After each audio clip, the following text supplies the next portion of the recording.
Una sociedad de producción rural es un conjunto de ejidatarios. En México el uso más, vamos a decir, común de la tierra es el ejido.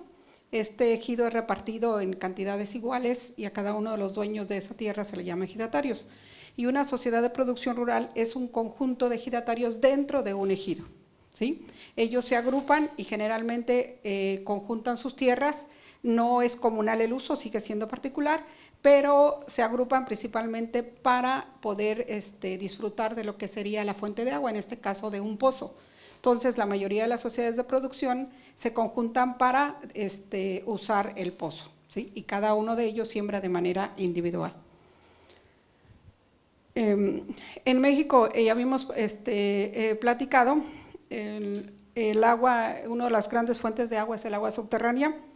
En este caso, pues en México la principal forma de riego es a través de una modalidad que son los distritos de riego.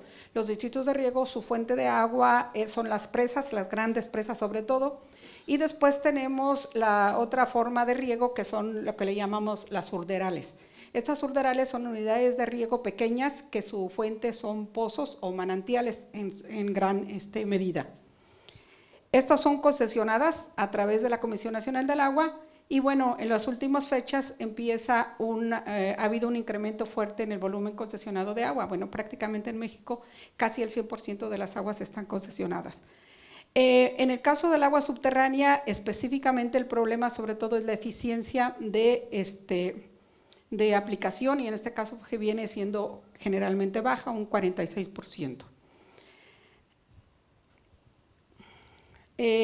Lo que nosotros pretendemos en este trabajo es determinar el costo de extracción del agua subterránea para uso agrícola en una sociedad de producción rural, en este caso es en Guanajuato, y bueno, pues aquí tenemos un esquema general de lo que sería la extracción de agua, y también por otra parte el costo va relacionado con la eficiencia electromecánica de los equipos de bombeo, por eso es otro de los objetivos.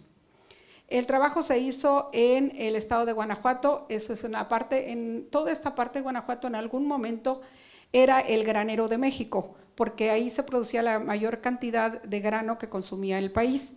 Eso llevó a que la mayoría de los acuíferos en esta zona no solamente esté sobreexplotada, sino fue creo que fue el primer zona donde los acuíferos se declararon en veda, o sea, no se debería de explotar más a través de pozos.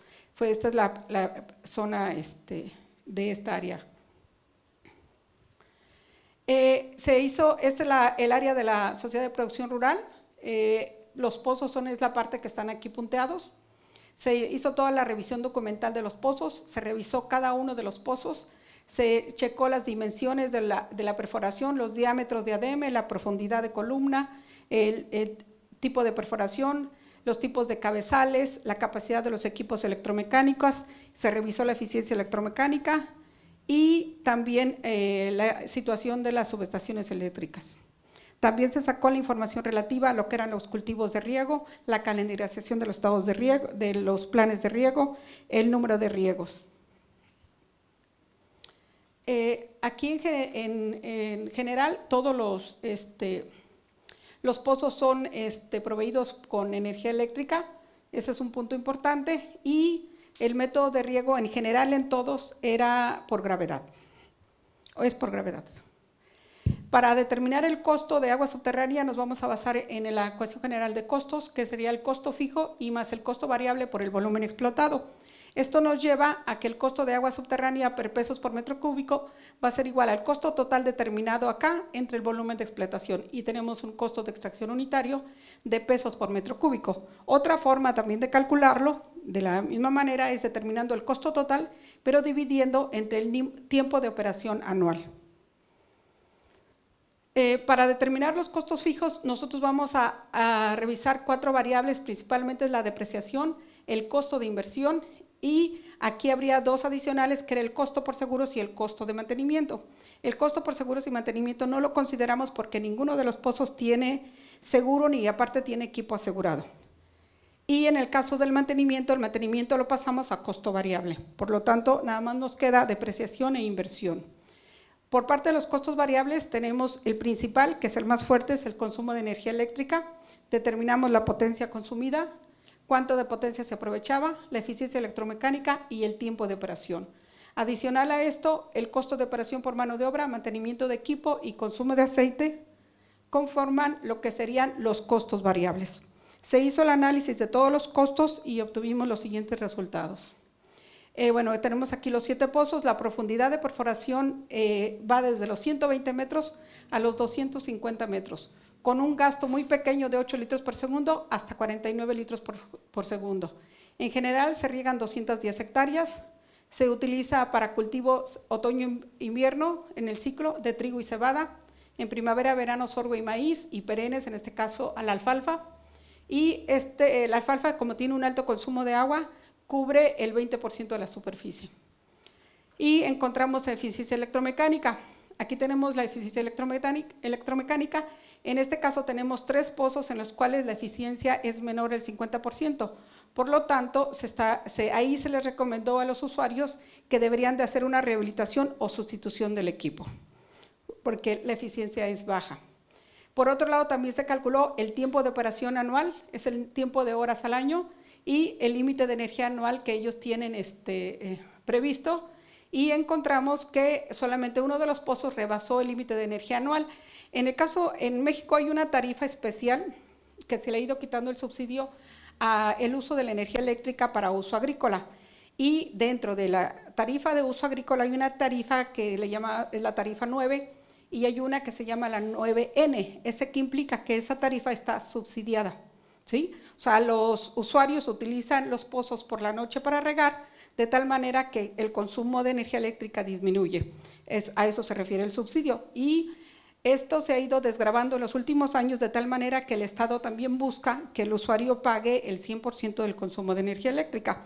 Eso a partir del año pasado se empezó a desgravar, y esto ya empieza a ser una problemática para el usuario, porque con subsidio podría ser rentable, ya sin subsidio ya no es tan rentable, o deja de ser rentable.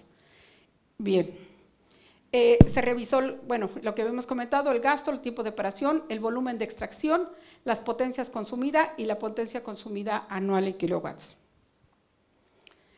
De tal manera que nosotros encontramos el costo fijo lo calculamos replanteando todo el costo de establecimiento del pozo, que implicaba dividiendo en 2 grandes, que era la perforación del pozo y el que sería el establecimiento, y por otro lado el equipamiento del pozo.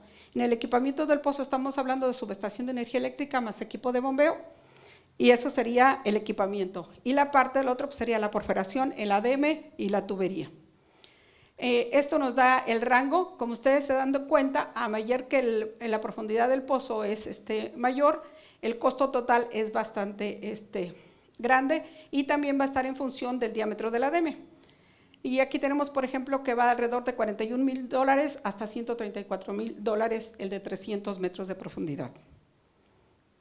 El costo variable, aquí sobre todo hay una relación entre el costo variable y la eficiencia electromecánica, de tal manera que consideramos el costo variable, es la que sigue, perdón.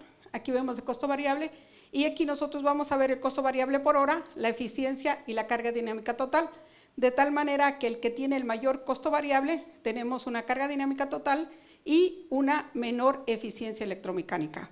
O sea, si el equipo de bombeo no está con una eficiencia alta, genera un alto consumo de energía eléctrica, de tal manera que encarece el costo. Después de hacer todos el cálculo de la misma manera, nosotros encontramos un costo fijo y un volumen de explotación, de tal manera que tenemos los costos totales de perforación y equipamiento, y aquí sobre todo es el impacto de los costos totales al contar con la tarifa agrícola de bajo costo, que era lo que comentaba, que está subsidiada. Esto nos lleva a que nosotros tengamos un costo por metro cúbico. En este caso veamos en esta parte que es hasta, aquí está en pesos, serían 6 pesos por metro cúbico, y en el cual este es el de mayor volumen de extracción y tiene también los costos fijos más altos, de tal manera que la diferencia entre estos sería el costo variable. ¿Por qué? Porque un concepto importante del costo variable es de energía eléctrica. Bien, y también tenemos en este caso el tiempo de operación. eso nos determina parte del costo de extracción en la parte de los variables. Y veamos, por ejemplo, el caso de uno en el cual su eficiencia electromecánica es alta, lo cual es bueno para disminuir sus costos variables, y tenemos un costo de hasta 200 pesos por hora consumida, ¿sí? En cambio, en aquellos en los cuales su eficiencia no es tan alta, pues tenemos costos más altos, o sea, es inversa la relación. ¿Qué encontramos aquí? Finalmente, tenemos que debido a una alta eficiencia electromecánica se traduce en un bajo consumo de energía y por lo tanto este bajo consumo de energía se refleja en el costo variable. Esto es muy bueno sobre todo para cuando se termine de desgravar la tarifa subsidiada, los productores van a pagar el costo real de la energía eléctrica y con un equipo con eficiencia electromecánica alta van a pagar lo real y van a pagar menos. Pero también el Estado, a través de subsidios o programas gubernamentales, en los últimos, al menos en el último sexenio, en los últimos 2 sexenios, ha buscado hacer programas de equipamiento y rehabilitación de pozos para tratar de incrementar la eficiencia electromecánica y bajar el consumo de energía. Por otro lado, también tenemos la influencia electromecánica sobre los costos, que se observa mejor en el costo variable horario, ya que tiene implícitas las condiciones de tiempo y operación del pozo. Y respecto a la productividad, pues tenemos que en el caso, por ejemplo, en el caso específico de este pozo que tiene 49 litros por segundo, su eficiencia es buena y tiene un costo de $0.49 por metro cúbico. Esto muestra que hay buenas zonas acuíferas que pueden ser explotadas de manera eficiente y a bajo costo. Aquí la relación fundamental es la cantidad de explotación, la perforación y el costo de energía eléctrica. Aquí, bueno, lo que ya le habíamos comentado, hay una relación proporcional a la profundidad de perforación a diferencia del costo de equipamiento. Y aquí también esto es muy importante. Son 7 pozos, en 3, 4 de ellos se encontró que la mayoría de los equipamientos que tenían estaban sobredimensionados, de tal manera que eso encarecía el costo de operación. Entonces, una de las recomendaciones es que aquellos pozos que se recomendó que se rehabilitaran, se hicieran con un dimensionamiento adecuado para evitar un encarecimiento del mismo. Por otro lado, tenemos la relación de carga dinámica total con gasto-eficiencia. No es apreciable debido por la tarifa, que es relativamente baja todavía en este momento. Y bien, el costo fijo y el volumen de extracción son factores determinantes en el costo de agua subterránea, ya que el costo variable representa de 1/3 a 1/8 del costo fijo. Finalmente, el costo del agua subterránea en la ciudad de producción va de $0.46 a $1.06 por metro cúbico, por lo que estos valores deben ser considerados para la evaluación de proyectos con la finalidad de determinar su rentabilidad, así como en el análisis de patrones de cultivo en busca de los más adecuados. Miren, esta parte es importante. En México, la Ley de Aguas Nacionales define 5 usos del agua, pero debido a que estamos pasando, y parece que va a ser el futuro, ya por crisis de agua, se está planteando el cambio de uso de agua. ¿Esto qué implica? Que se le debe dar prioridad al uso para uso humano, en este caso para agua potable, de tal manera que aquellos pozos, en este caso, que son los que se utilizan para agua potable, puede ser llegar a un punto en que sea más factible cambiar el uso a uso potable y dejar el uso agrícola, de tal manera que aquellos pozos que utilizan para uso agrícola tienen que ser eficientes para que sigan siendo rentables, o buscar aquellos cultivos en los cuales pueda ser mucho más rentable y productiva el acceso del agua a cultivos que sean menos rentables o menos productivos. Entonces, este es un resultado. Y por otro lado, algo que en México también se da, se empezó a generar en el sexenio pasado ya un mercado que le llamamos mercado del agua. No es un mercado así, vamos a decir, abierto al 100%, porque en México lo que se tiene es una concesión de derechos de agua como tal. No eres, vamos a decir, dueño del agua, sino es una concesión, y lo que se venden entre usuarios o los que tienen la concesión del agua es toda la concesión o parte de esa concesión. El determinar el costo adecuado del agua de explotación de un pozo, eso va a permitir que se comercie esa agua a un costo real. O sea, esas son de las aportaciones más importantes. Bien, pues muchas gracias.